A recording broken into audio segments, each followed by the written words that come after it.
¿Te acercas a Jesús por conveniencia o para ser transformado? En Marcos 3 encontramos dos grupos muy diferentes acercándose a Jesús.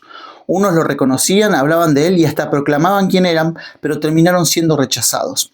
Otros eran hombres comunes, llenos de defectos, con errores, limitaciones y un pasado imperfecto, pero terminaron viviendo con Jesús y formando parte de su equipo. ¿Qué hizo la diferencia?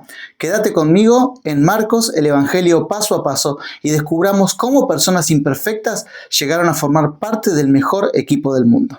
Si tenés tu Biblia a mano, vamos a acercarnos como siempre a Marcos, este evangelio que venimos estudiando en el capítulo 3.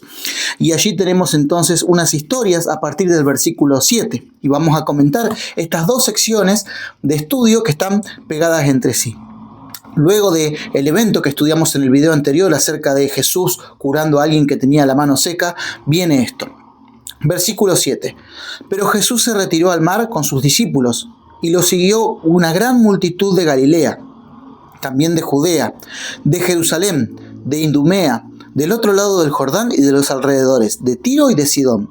Oyendo cuán grandes cosas hacía, grandes multitudes vinieron a él. Entonces dijo a sus discípulos que le tuvieran siempre lista la barca para evitar que la multitud lo oprimiera.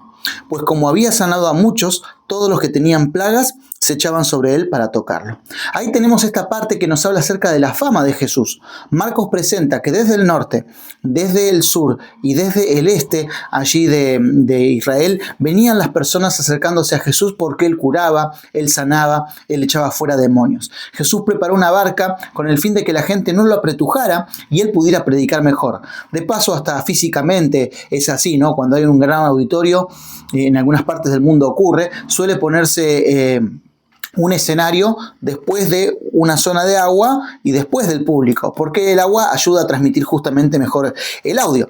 Así que Jesús predicaba para grandes multitudes que iban a buscarlo, ¿no es cierto?, por estas necesidades espirituales que tenían y físicas también. Se acercaban a Jesús con el fin de poder ser curados, sanados, aliviados, tanto de su corazón como de su físico. Pero dentro de ellos hay un grupo que ahora aparece de una forma distinta que en el resto de Marcos. Y te invito a que me acompañes a leerlo. Dice, y los espíritus impuros, al verlo, se postraban delante de él y gritaban, tú eres el Hijo de Dios. Pero él los reprendía para que no lo descubrieran. Qué interesante. Aquí en esta parte, en esta sección, en el versículo 11, personas con espíritus impuros se postraban delante de Jesús y lo reconocían, pero éste los rechazaba. Y uno se podría preguntar por qué lo rechazaban, ¿no? Bueno, estos espíritus inmundos que estaban en las personas no eran como aquel que habíamos visto en el capítulo 2 de Marcos, si ustedes recuerdan bien, allí ese que se encontraba en la sinagoga, y que a pesar de que confrontó al maestro, Jesús se había dado cuenta de que en el fondo esta persona buscaba realmente a Cristo, buscaba la salvación y lo libró. Luego va a pasar algo similar cuando leamos un poquito más adelante en el capítulo 5 del mismo evangelio, el famoso endemoniado de Gadará, que también va a ser limpiado por Jesús. Pero acá estos se presentaban, se arrodillaban y no había caso, Jesús los rechazaba. ¿Por qué? Bueno, estos quisieron congraciarse con Jesús, reconociéndolo como el Hijo de Dios. Estos no querían ser curados, querían simplemente que la gente asociara el estilo de vida que ellos llevaban, ¿no es cierto?, el espíritu inmundo que estaba dentro de ellos con el ministerio de Jesús. Y Jesús no podía aceptar eso. Jesús estaba allí para transformar a las personas, no para dejarlas en el mismo lugar en el que estaban. Y por supuesto Jesús no hace concesiones con el demonio. Jesús viene a libertar, no viene a que los demonios sigan viviendo en las personas. Así que Jesús no acepta esta puesta en escena, estas personas que se arrodillan y dicen, tú eres el Hijo de Dios, te reconocemos. Pero Jesús conocía lo que había en el corazón. Y sabía que los espíritus inmundos no querían salir de allí y las personas tampoco querían abandonarlo. Estos espíritus inmundos tenían el fin de arruinar la obra del Señor, que después se pudiera culpar a Jesús de hacer concesiones con las tinieblas. Pero Jesús no estaba dispuesto a hacer concesiones con las tinieblas porque Él venía a rescatar vidas, no venía a destruir vidas. No querían ser sanados. Eso es lo que pasaba con esta gente. Por eso Él los reprendía para que no lo descubrieran. Y acá hay una lección interesante. ¿Por qué nos acercamos a Jesús? Decíamos al principio, ¿por conveniencia o por transformación? Hay personas que se acercan a Jesús simplemente porque ser cristiano es mejor que no tener ningún valor moral. Y aunque muchas veces el cristianismo es rechazado por muchas personas, en algunas zonas todavía queda esto de decir, esa persona va a la iglesia, debe ser una buena persona. Qué bueno, mirá, acude a tal templo. Es discípula de tal pastor. Se gana cierto prestigio a verse en ciertos lugares. Pero Jesús conoce el corazón y rechaza a aquellos que hacen de la vida espiritual una pantomima, pero no están dispuestos a ser transformados. ¿Sí? Marcos presenta esta parte del Evangelio de esa forma. Vienen los espíritus inmundos, se postran delante del Maestro, lo reconocen como el Hijo de Dios, pero Jesús conoce las intenciones. Jesús sabía que venían a arruinar la obra y no los reconoce, al contrario, los expulsa. Él los reprendía, dice aquí, para que no lo descubrieran. Pero luego el texto de Marcos sigue con otra sección que quisiera compartir con ustedes y que está relacionada con esto, por esto lo hacemos las dos juntas. Allí en Marcos capítulo 3, versículo del 13 en adelante dice: después de esta situación, subió al monte y llamó así a los que él quiso y vinieron a él. Jesús llama a personas para que fueran a él. Jesús no tiene la intención de rechazar a las personas. Él nos llama, pero con una condición. Nos llama con un propósito. Nos llama con la necesidad y con el deseo de obrar sobre nuestras vidas. Así que entonces dice aquí, designó a 12. Él eligió a 12. Y aquí nos dice el propósito: para que estuvieran con él y para enviarlos a predicar. Este texto, versículo 14, es muy significativo. Jesús nos llama para dos cosas. No para asociarse con el mal, como eran los versículos anteriores, sino que Jesús llama a los que él quiere, en primer lugar, para estar con él. Y acá va la primera gran lección para nosotros. Algunos están por conveniencia con Jesús y otros están con él para descubrirle porque les gusta estar con Jesús. No porque me haga más famoso ni me deje mejor delante de mis vecinos, sino porque amo a Jesús. Hay jóvenes, jovencitas que a veces se acercan a la iglesia por el interés en una chica o en un chico. No está mal enamorarse, para nada. Está perfecto enamorarse. Pero lo malo es cuando nuestra intención de acercarnos a Jesús es simplemente porque nos interesa una oveja, ¿no? De alguna de estas formas. Y no nos interesa su persona y compartir tiempo con él. Los discípulos fueron llamados a pasar tiempo con Jesús. El grupo anterior que vimos recientemente se tuvo que ir porque no querían realmente estar con Jesús, querían conservar su estatus de los espíritus inmundos. Pero aquí los discípulos que se acercaban a Jesús querían estar con él. Más adelante, en alguno de los evangelios, a Pedro se le dirá al Señor Jesús: Señor, ¿a quién iremos? Tú tienes palabras de vida eterna. Los discípulos, aunque defectuosos, aunque imperfectos, aunque con sus luchas, como vamos a ver a lo largo del Evangelio, buscaban plenamente a Jesús. Él los llamó para que estuvieran con él. Y lo segundo que menciona el texto dice: y es para enviarlos a predicar. Y alguno dirá: pero yo no quiero ir como un predicador, a hablar casa por casa, golpear las puertas, subirme al púlpito. Cuando dice enviarlos a predicar, no solamente se refiere a predicar de palabra, que es una parte importante. También se refiere a testificar. Se refiere a hablar de las cosas que Dios hizo por nosotros. Se refiere también a mostrar una vida transformada. Uno predica cuando la vida de uno está transformada. Jesús llamó a estos 12 para que estuvieran con él y para transformar su vida de tal forma que fuera un testimonio para los demás.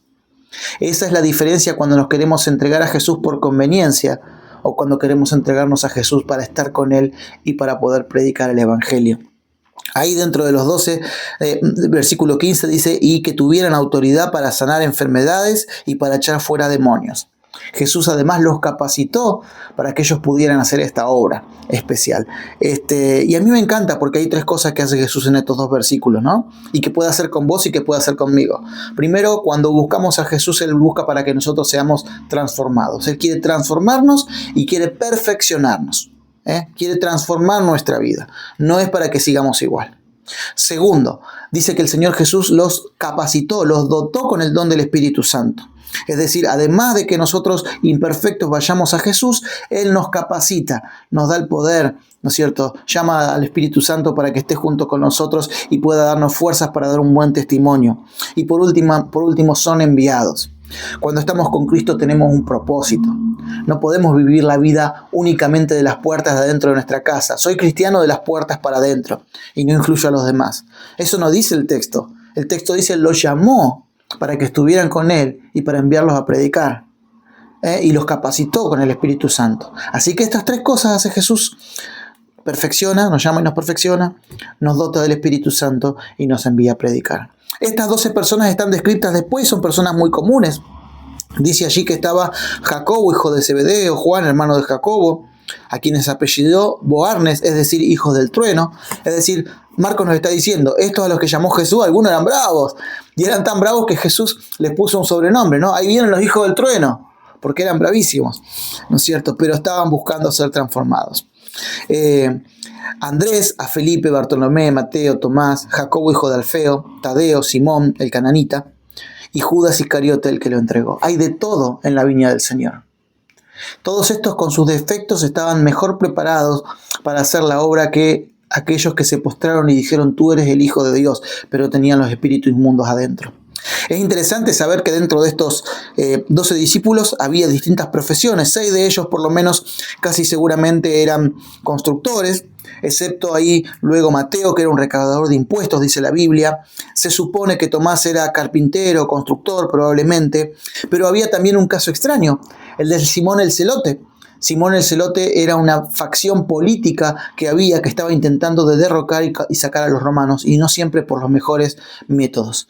El grupo Celote era un grupo muchas veces violento, pero ese Simón, que venía de esa calaña, estaba intentando ser transformado, y Jesús lo llamó para que estuviera con él y para enviarlo a predicar. También estaba allí Judas, el que escribe el Evangelio, que no es Judas Iscariote, no se sabe la profesión. Judas, Tadeo se cree, este hombre, como decíamos, que probablemente haya sido agricultor, pero no hay plena convicción de esto. Pero cada uno de ellos fue llamado. Algunos, como decíamos, eran pescadores, otros eran dueños de la pesca, como era Juan y su hermano, otros eran artesanos, otros eran políticos, y Judas Iscariote, que no sabemos, pero probablemente fuera un administrador, ¿no? Todos ellos estaban allí. Y a todos Jesús le dio la oportunidad. Esto es interesante para nosotros porque este capítulo de Marcos nos muestra de que no importa qué tan imperfecto estés vos. Lo que Dios quiere es un corazón dispuesto. A Dios no le interesa la pantomima, no le interesa el arrodillarse, levantar las manos y decir, tú eres el Hijo de Dios, si después en la intimidad yo no hago su voluntad. Si cuando estoy en mi casa no amo a mi esposa, a mi esposo. Si no trato con amor a mis hijos. Si cuando veo la necesidad de un vecino no lo atiendo. Si no tenemos esa disponibilidad en la que el Señor le preocupa. Pero cuando encuentra personas imperfectas como los discípulos y como podés ser vos y como puedo ser yo, aunque no seamos indignos, Jesús promete transformar nuestra vida. Y Jesús promete capacitarnos con el Espíritu Santo. Y Jesús nos da un propósito, que es enviarnos para hacer luz en el mundo, para ayudar a otros. Déjame en los comentarios, ¿cómo estás sintiendo que te estás acercando a Jesús? ¿Por conveniencia o porque querés ser transformado? Contame, y si estás siendo transformado, ¿qué es lo que el Señor ha hecho en tu vida? Déjame tu comentario para que también otros puedan leerlo y esto pueda ser un testimonio de que Jesús todavía sigue llamando personas para ser transformadas y para enviarlas a predicar. Que Dios te bendiga. Nos vemos en el próximo capítulo de Marcos, el Evangelio paso a paso.